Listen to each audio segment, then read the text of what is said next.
ভিতরে যারা কারাগারে কারাবন্দী রয়েছে, সাজাপ্রাপ্ত কারাবন্দী যারা আছে, বস্তুত তারাই কিন্তু এই প্রোডাক্টগুলো বানাচ্ছে। আমাদের প্রায় 32টা কারাগার থেকে কিন্তু আমরা এই প্রোডাক্টগুলো পাচ্ছি এবং এই প্রোডাক্টগুলো অত্যন্ত মজবুত, টেকসই এবং দৃষ্টিনন্দন আসলে, এবং আমাদের ঐতিহ্যের সাথেও এই প্রোডাক্টগুলো মানে অ্যাডজাস্টেবল, সামঞ্জস্যপূর্ণ, মানে ঐতিহ্যের একটা সিম্বল বলা যায় এই প্রোডাক্টগুলোকে।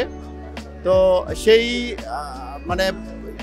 সেই কথার সূত্র ধরেই যদি বলি যে সংশোধনের একটা উপায় হিসেবে কারাবন্দীরা এই পণ্যগুলো তৈরি করছে এবং এই পণ্যের তৈরির যে বিক্রয়োল্লব্ধ অর্থ রয়েছে সে অর্থের অর্ধেক টাকা আমরা তাদেরকে দিয়ে দিচ্ছি, বাকি অর্ধেক টাকা সরকার পাচ্ছে। এটা তারা তাদের মতো করে খরচ করছে, মানে খরচের ক্ষেত্রে তাদের স্বাধীনতা রয়েছে, যেহেতু তাদের পরিশ্রম এবং সৃষ্টিশীল একটা কাজের আউটপুট হচ্ছে আমাদের এই কারাপণ্য, সুতরাং তাদের সম্পূর্ণ স্বাধীনতা রয়েছে। বস্তুত তারা পরিবারকেই এই টাকাটা সংস্থান করে আর কি। আমরা কিন্তু বাণিজ্য মেলায় প্রায় 325টার মতো পণ্য নিয়ে হাজির হয়েছি, সুতরাং আপনি বুঝতেই পারছেন যে আমাদের এই কারাগারে যে কারাপণ্য রয়েছে সেই কারাপণ্য 325 রকমের কারাপণ্য তারা তৈরি করছে এবং 2024-এ আমরা জানুয়ারি থেকে শুরু করে ডিসেম্বর পর্যন্ত প্রায় 12,000 বন্দীকে আমরা প্রশিক্ষণ দিয়েছি।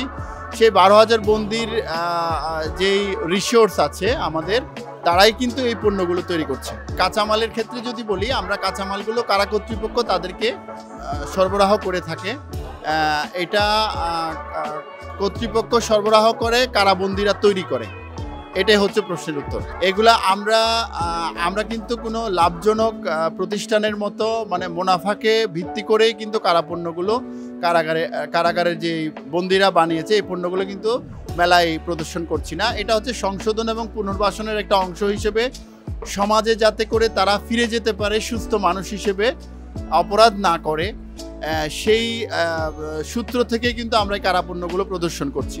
আমাদের কমার্শিয়াল ভ্যালুর চেয়ে সোশ্যাল যে ভ্যালু, অর্থাৎ সোশ্যাল বিজনেসের যে ধারণা, অর্থাৎ একটা পণ্য আমরা বিক্রি করলে সমাজ এতে উপকৃত হচ্ছে, একজন বন্দী উপকৃত হচ্ছে, তার পরিবার উপকৃত হচ্ছে, এই জন্যই এগুলোর মূল্য কিন্তু আমরা রিজনেবল প্রাইসে বিক্রি করছি। এই আউটলেটগুলো যেমন আপনি যদি বলেন তাহলে কাশিমপুর ডিসপ্লে সেন্টার রয়েছে, কাশিমপুর যে 4টি কারাগার আছে সেই 4টি কারাগারে কারাপণ্যের সেন্ট্রাল ডিসপ্লে সেন্টার রয়েছে এবং সম্প্রতি আমরা আমাদের যে কারা সদর দপ্তর রয়েছে বকশীবাজারে, সেই কারা সদর দপ্তরের ওখানেও একটা আউটলেট আমরা করব।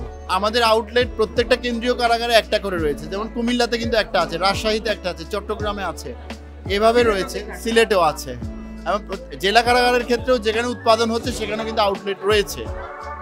কিন্তু এটাকে আমরা ঢাকার মধ্যে যদি বিস্তার করতে চাই, যেমন অনেক কারাপণ্য যারা দর্শনার্থী আছে, ক্রেতা কিনতে আসছে, তারাও কিন্তু আউটলেট চাচ্ছে যে ঢাকার ভিতরে আপনাদের এই পণ্যটা আমরা কিভাবে পেতে পারি। সেক্ষেত্রে আমরা ঢাকায় যে পুরনো ঢাকা আছে, নাজিমউদ্দিন রোড, বকশীবাজার সংলগ্ন যেই কারা সদর দপ্তর রয়েছে সেই কারা সদর দপ্তরের পাশে আমরা একটা আউটলেট করছি। আসলে আমাদের ধারণাটা এটাই যে আমরা যাদেরকে অপরাধী ভাবছি, যাদেরকে আমরা সমাজে মানে বোঝা মনে করছি, তারাই কিন্তু এই সৃষ্টিশীল কাজগুলো করছে। সুতরাং এটাতে কিন্তু আমরা একটা বিশাল সামাজিক যেই ব্যবসা বা অপরের কল্যাণের জন্য বা সমাজের কল্যাণের জন্য বা রাষ্ট্রের কল্যাণের জন্য তাদেরকে উৎপাদনমুখী করে গড়ে তোলা বন্দির যে হাত, সে হাতকে আমরা কর্মীর হাতে রূপান্তরিত করার যে প্রত্যয়, সেটা নিয়ে কিন্তু আমরা কারাপণ্য প্যাভিলিয়ন অনেক রকমের পণ্যের সমাহার নিয়ে এখানে এসেছি।